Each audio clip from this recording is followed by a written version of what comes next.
So the Elections Board received 3 different grants. 2 were from CTCL, which is the Center for Technical and Civic Life, and 1 from the USC Schwarzenegger Institute, a total of about $900,000. They were used for the general election and the runoff that was held in January. What those donations did for Muscogee County was allow us to provide opportunities for voters to vote in the way they felt most comfortable, whether it was in person at one of our 5 early voting locations, whether it was on election day at our 25 voting precincts, or if it was by mail. They could request an absentee ballot and we would send that absentee ballot to them. It allowed them to make a plan, and it allowed us to provide options for that plan. The board determined where that funding should go, and one of it was to provide opportunities to voters to vote according to their plan.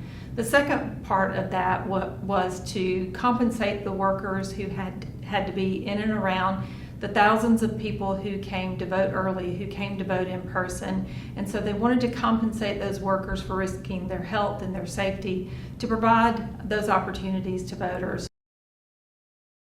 I think we all compete for scarce resources in government, and it's not often that elections rise to the top of the pile. Of course, a presidential election cycle, we typically do rise to the top of that pile.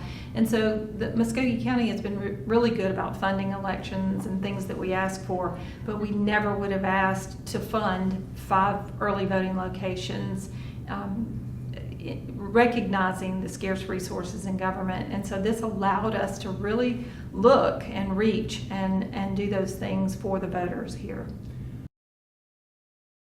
So I look at the first 2 days of early voting for the November election. Of course, one of it was Columbus Day and it was a holiday, but we had lines wrapped around the building. We had 1 early voting location. After we received the funding, we knew we could branch out, and one of those ways to branch out was the early voting locations.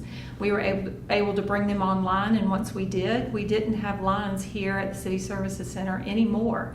And so it provided voters that opportunity to vote, and it didn't take as much time for them. I did have a city councilor to ask me, are we going to be able to vote here at the Trade Center from now on? And I said, well, of course, if we have the funding, we can do it. Obviously, 5 locations, we had 100 people in the field for 3 weeks working those locations. It's expensive. And so will we be able to replicate that same experience? I'm not sure. But we'll look forward to that and see what 2022 brings.